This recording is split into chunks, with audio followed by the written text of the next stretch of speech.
everybody. And good morning to those who are watching online around the country and around the world. We're really glad that you're part of Crossroads today. You know, just like Bobby was saying, this is the message that I was planning on speaking today, and it's a good message. It really is. I can't wait to speak this message. Hopefully, we'll give it to you next week. It's going to be the continuation of last week's message. And you're going to think that I wrote it this week, but I didn't. I wrote it a couple of months ago, but it's going to be really, really pertinent for even the things that are going on. What are going to be the foundations as we go in to the storms of life and the storm that's in our nation right now? But so there's that message right there. And, you know, someone asked me this week, he asked me, how many sermons do you think you've preached in your life? And I started to count up and things that had to be, several thousand. But I don't know if I've ever struggled with a sermon more in my entire life than this message right here. Here was my dilemma, that I really felt God said, I don't want you to preach the message you were going to preach. And then I'm praying, then I'm searching, and I'm saying, okay, what do you want me to preach? And it was like crickets. And I can tell you there's one or two times in my life that when I'm asking God, what do you want me to speak on, that I heard silence. And, I've preached on the night of 9/11. I've preached when we were going to war and things like that, and it seemed like God gave quick answers to that. So I called up and talked to Walter and to Bobby and to Lenny, and we got together and just saying, okay, what is God saying? What would Jesus say in this time? What would Jesus say for such a time as this? And then we realized he's already said it. We don't have to manufacture it. We don't have to make it up. We don't have to do anything. He has already given the greatest sermon ever for such a time as this, and it is perfect for how we respond. It is perfect for how we think. It is perfect for our attitude as we go through this time. So I'm gonna read the Sermon on the Mount. And the reason it is called the Sermon on the Mount is because it was literally preached on a mountaintop that Jesus preached it. I have been to that place where he supposedly gave this message. He didn't preach it to the masses. He preached it to his disciples. And I had I've memorized this sermon early on when I was a Christian because I wanted this in my heart, but in the New International Version. But today I'm gonna say it in the Message translation. And what I hope you do, I hope when you go home, you look at it in translations and looking into other things and let it not just be today that you're hearing this. But I pray we dwell on this week. I've been looking at this and it's just been speaking to me. And so I pray it does the same to you. And what we're going to do too is we're not just going to read through it all at one time. We're going to pause for some moments to let it sink in. You know, if you've ever read the Psalms, there's this word that's in there 74 times. It's called Selah. And what will happen is the psalmist will be writing something, and then all of a sudden he'll put Selah in there. And what it means is, stop a second. Hold on. Dwell on this. Let it go into your soul. Let it go into your heart. Let it convict you. Let it challenge you. Let it encourage you. Let it inspire you. Do something, but don't just go on with it. And I'll give you an example of that. For those of you that didn't know or have readers. It said, but you are a shield about me, O Lord. This is Psalm 3. You bestow glory on me and lift up my head. To the Lord I cry aloud, and he answers me from his holy hill. Selah. And that's just, the person's going, look, okay, God is your glory. He's your shield. So no matter what you're going through, think about that a moment. Think about the fact that God Almighty is your shield. He's the one that lifts your head. This world may put your head down and cause you to have shame and suffering and everything. God is the one who lifts your head. Selah, just think about that. So we're going to be doing that. And also, I want to give you a heads up for a moment. As we read this, as I read this, you're going to think of people that maybe this applies to, And maybe think, I hope so-and-so's listening to this. Or maybe I hope this group is listening to that. Or that group is listening to that. God is not speaking this today to anybody else. He's speaking it to you and to me. And I pray that as we go in this, that we just take a moment and just say, quiet our hearts and say, God, speak to me right now. God, speak your word into my heart. And I open up my heart to hear from you. In Jesus' name. So here's what it says. When Jesus saw his ministry drawing huge crowds, he climbed a hillside.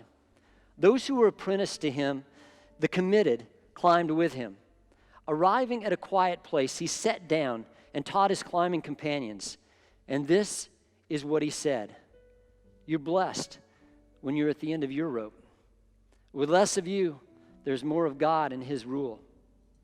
You're blessed when you feel you've lost what is most dear to you. Only then can you be embraced by the one most dear to you. You're blessed when you're content with just who you are. No more, no less. That's the moment you find yourselves proud owners of everything that can't be bought. You're blessed when you've worked up a good appetite for God. He's food and drink in the best meal you'll ever eat. You are blessed when you care. At the moment of being careful, you'll find yourself being cared for. You're blessed when you get your inside world, your mind and your heart put right. Then you can see God in the outside world. You're blessed when you can show people how to cooperate instead of compete or fight. That's when you discover who you really are and your place in God's family. You're blessed when your commitment to God provokes persecution. The persecution drives you even deeper into God's kingdom.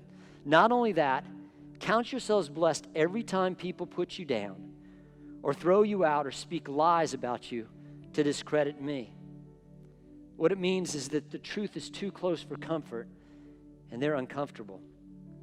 You can be glad when that happens. Give a cheer even, for though they don't like it, I do. And all heaven applauds. And know that you are in good company. My prophets and witnesses have always gotten into this kind of trouble.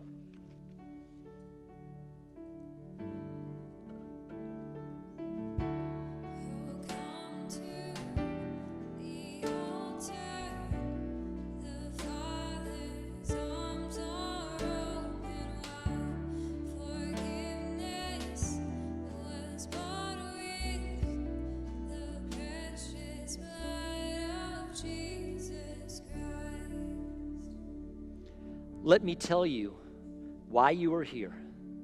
You're here to be salt seasoning that brings out the God flavors of this earth. If you lose your saltiness, how will people taste godliness?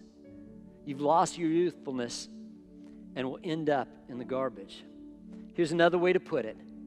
You're here to be light, bringing out God colors in the world. God is not a secret to be kept. We're going public with this. As public as a city on a hill. If I make you light bearers, you don't think I'm going to hide you under a bucket, do you? I'm putting you on a light stand. Now that I've put you here on a hilltop, on a light stand, shine. Keep open house. Be generous with your lives. By opening up to others, you'll prompt people to open up to God, this generous Father in heaven.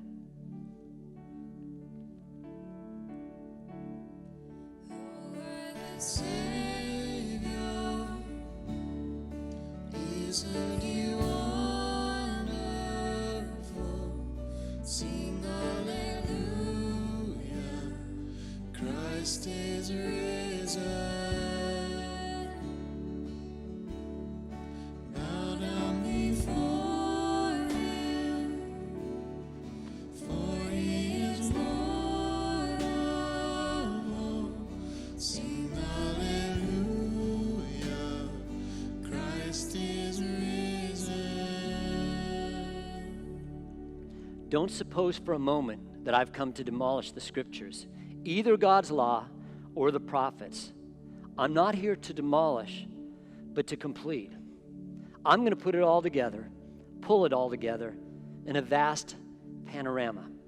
God's law is more real and lasting than the stars in the sky and the ground at your feet. Long after stars burn out and the earth's going to wear out, God's law will be alive and working. Trivialize even the smallest item in God's law, and you will have only trivialized yourself. But take it seriously, show the way for others, and you will find honor in God's kingdom. Unless you do far better than the Pharisees in the matters of right living, you won't know the first thing about entering the kingdom. You're familiar with the commandments to the ancients. Do not murder. But I'm telling you that anyone who is so much as angry with a brother or sister is guilty of murder. Carelessly call a brother idiot, and you just might find yourself hauled into court. Thoughtlessly yell stupid at a sister, and you're on the brink of hellfire. The simple fact is, words kill. This is how I want you to conduct yourself in these manners. If you enter your place of worship and are about to make an offering, you suddenly remember a grudge a friend has against you, abandon your offering. Leave immediately. Go to this friend and make things right. Then and only then come back and work things out with God. Or say you're out on the street and an old enemy accosts you. Don't lose a minute. Make the first move. Make things right with him. After all, if you leave the first move to him, knowing his track record, you're likely to end up in court, maybe even in jail. If that happens, you won't get out without a stiff fine. You know the next commandment pretty well too. Don't go to bed with another's spouse. But don't think you've preserved your virtue simply by staying out of bed. Your heart can be corrupted by lust even quicker than your body. Those leering looks you think nobody notices, they're also corrupt. Let's not pretend this is easier than it really is. If you want to live a morally pure life, here's what you have to do. You have to blind your right eye the moment you catch it in a lustful leer. You have to choose to live one-eyed or else be dumped on a moral trash pile. And you have to chop off your right hand the moment you notice it raised threateningly. Better a bloody stump than your entire body discarded for good in the dump.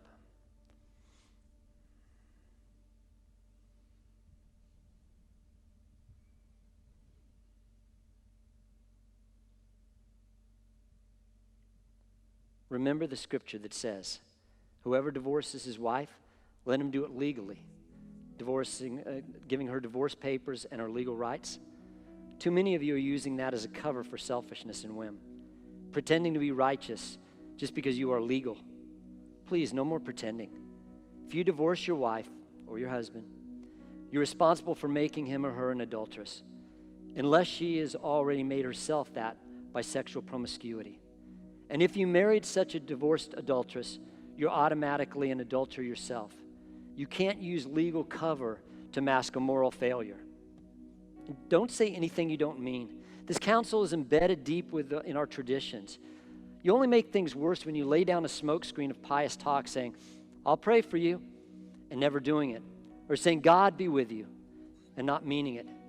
You don't make your words true by embellishing them with religious lace. It's making your speech sound more religious. It becomes less true. Just say yes and no. When you manipulate words to get your own way, you go wrong. Here's another saying that deserves a second look. Eye for eye, tooth for tooth. Is that going to get us anywhere? Here's what I propose. Don't hit back. If someone strikes you, stand there and take it. If someone drags you into court and sues for the shirt off your back, gift wrap your best coat and make it a present of it. And if someone takes unfair advantage of you, use that occasion to practice the servant life. No more tit for tat. Live generously. You're familiar with the old written law. Love your friend and his unwritten companion. Hate your enemy. I'm challenging that. I'm telling you to love your enemies. Let them bring out the best in you, not the worst. When someone gives you a hard time, respond with the energies of prayer. For then you are working out your true selves, your God-created selves. This is what God does. He gives his best, the sun to warm and the rain to nourish, to everyone, regardless. The good and the bad, the nice and the nasty. If all you do is love the lovable, do you expect a bonus? Anybody can do that. If you simply say hello to those who greet you, do you expect a medal? Any run-of-the-mill sinner does that. In a word, what I'm saying is grow up. You're kingdom subjects. That's what you are. Now live like it. Live out your God-created identity. Live generously and generously towards others the way God lives towards you.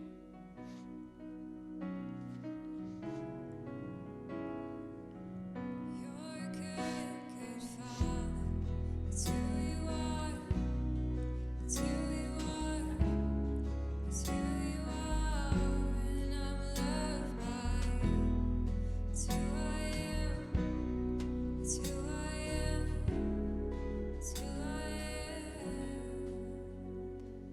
Be especially careful when you're trying to be good so that you don't make a performance out of it. It might be good theater, but the God who made you won't be applauding. When you do something for someone else, don't call attention to yourself. You've seen them in action, I'm sure, play actors, I call them, treating prayer meetings and street corner alike as a stage, acting compassionate as long as someone is watching, playing to the crowds. They get applause, true, but that's all they get. When you help someone out, don't think about how it looks. Just do it, quietly and unobtrusively. That is the way your God, who conceived you in love, work behind the scenes, helps you out. And when you come before God, don't turn that into a theatrical production either. All these people making a regular show out of their prayers, hoping for stardom. Do you think God sits in a box seat? Here's what I want you to do. Find a quiet, secluded place so that you won't be tempted to role play before God. Just be there as simply and honestly as you can manage. The focus will shift from you to God, and you will begin to sense His grace. The world is full of so-called prayer warriors who are prayer ignorant. They're full of formulas and programs and advice, peddling techniques for getting what you want from God. Don't fall for that nonsense. This is your Father dealing with, and He knows better than you what you need. With a God like this loving you, you can pray very simply like this: Our Father in heaven, reveal who you are. Set the world right. Do what's best, as above, so below. Keep us alive with 3 square meals. Keep us forgiven with you and forgiving others. Keep us safe from ourselves and the devil. You're in charge. You can do anything you want. You're ablaze in beauty. In prayer, there's a connection between what God does and what you do. You can't get forgiveness from God, for instance, without also forgiving others. If you refuse to do your part, you cut yourself off from God's part. Because you are perfect in all of your ways.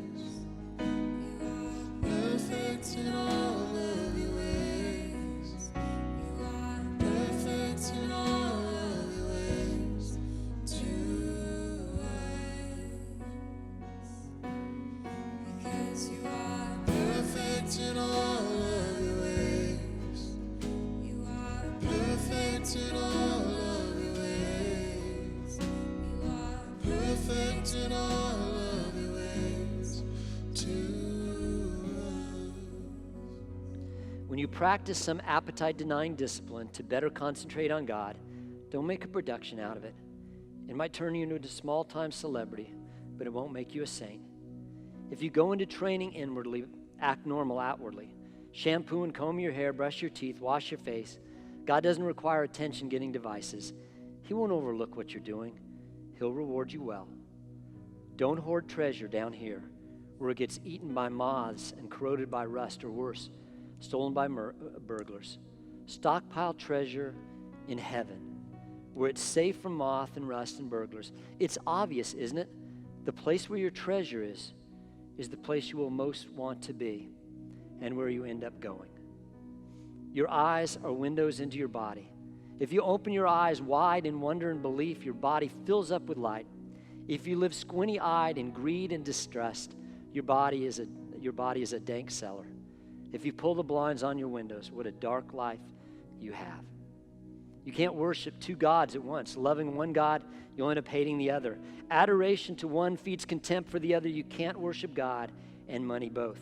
If you decide for God, living a life of God worship, it follows that you don't fuss about what's on the table at mealtimes or whether your clothes are in your closet or in fashion. There's more to life than the food you put in your stomach, more to your outward appearances than the clothes you hang on your body. Look at the birds, free and unfettered, not tied down to a job description, careless in their care for God. And you count much more to Him than birds. Has anyone been fussing in front of a mirror and ever gotten taller by so much as 1 inch? All this time and money wasted on fashion, do you think it makes that much of a difference? Instead of looking at the fashions, walk out into the fields and look at the wildflowers. They never primp or shop. But have you ever seen color and design quite like it? The 10 best men and women in the country look shabby alongside them. If God gives such attention to the appearance of wildflowers, most of which are never even seen, don't you think he'll attend to you, take pride in you, and do his best for you? What I'm trying to do here is get you to relax, to not be so preoccupied with getting so that you can respond to God's giving. People who don't know God and the way he works fuss over these things, but you know both God and how he works. Steep your life in God reality, God initiative, God provisions. Don't worry about missing out. You'll find all your everyday human concerns will be met. Give your entire attention to what God is doing right now, and don't get worked up about what may or may not happen tomorrow. God will help you deal with whatever hard things come up when the time comes. Oh, it's love so undeniable. I can hardly speak. Peace so unexplainable. I can hardly think as you call me, deeper still as you call me, deeper still as you call me, deeper still into love, love, love. You're good Father. It's who you are. It's who you are. It's who you are. And I'm loved by you. It's who I am. It's who I am. It's who I am. Don't pick on people, jump on their failures, or criticize their faults. Unless, of course, you want the same treatment. That critical spirit has a way of boomeranging. It's easy to see a smudge on your neighbor's face and be oblivious to the ugly sneer on your own. Do you have the nerve to say, "Let me wash your face for you," when your own face is distorted by contempt? It's this whole traveling roadshow mentality all over again, playing a holier-than-thou part instead of just living your part. Wipe the ugly sneer off your own face, and you might be fit to offer a washcloth to your neighbor. Don't be flip with the sacred. Banner and silliness give no honor to God. Don't reduce holy mysteries to slogans. In trying to be relevant, you're only being cute and inviting sacrilege. Don't bargain with God. Be direct. Ask for what you need. This isn't a cat and mouse hide and seek game we're in. If your child asks for bread, do you trick him with sawdust? If he asks for fish, do you scare him with a live snake on his plate? As bad as you are, you wouldn't think of such a thing. You're at least decent to your own children. So don't you think the God who conceived you in love will be even better? Here's a simple rule of thumb guide for behavior. Ask yourself what you want people to do for you. Then grab the initiative, and you do it for them. Add up God's law and prophets, and this is what you get.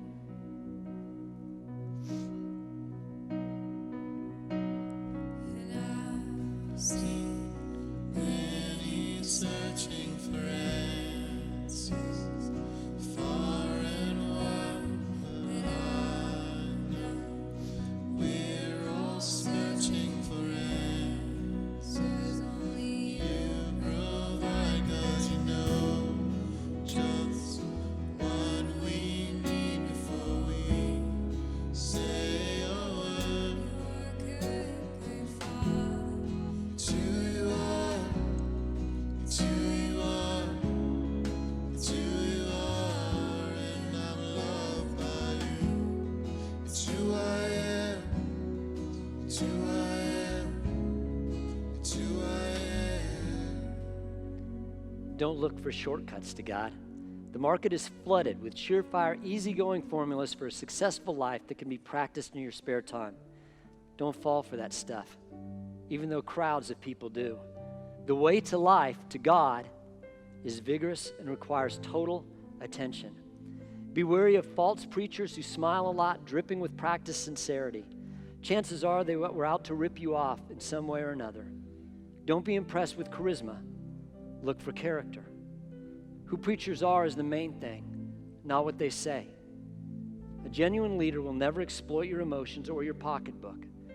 These diseased trees with their bad apples are going to be chopped down and burned. Knowing the correct password, saying, Master, Master, for instance, isn't going to get you anywhere with me. What is required is serious obedience, doing what my Father wills. I can see it now at the final judgment, thousands sitting up and strutting up to me and saying, Master, we preach the message. We bash the demons. Our God-sponsored projects had everyone talking. And do you know what I'm going to say? You missed the boat. All you did was use me to make yourselves important. You don't impress me one bit. You're out of here. I never knew you. These words I speak to you are not incidental additions to your life, homeowner improvements to your standard of living. They are foundational words, words to build a life on. If you work these words into your life, you're a smart carpenter who built his house on solid rock. Rain poured down, the river flooded, a tornado hit, but nothing moved that house. It was fixed to the rock. But if you just use my words in Bible studies and don't work them into your life, you are like a stupid carpenter who built his house on the sandy beach. When a storm rolled in and the waves came up, it collapsed like a house of cards. When Jesus concluded his address, the crowd burst into applause. They had never heard such teaching like this. It was apparent that he was living everything he was saying, quite to the contrast of their religious teachers. This was the best teaching they had ever heard. Amen.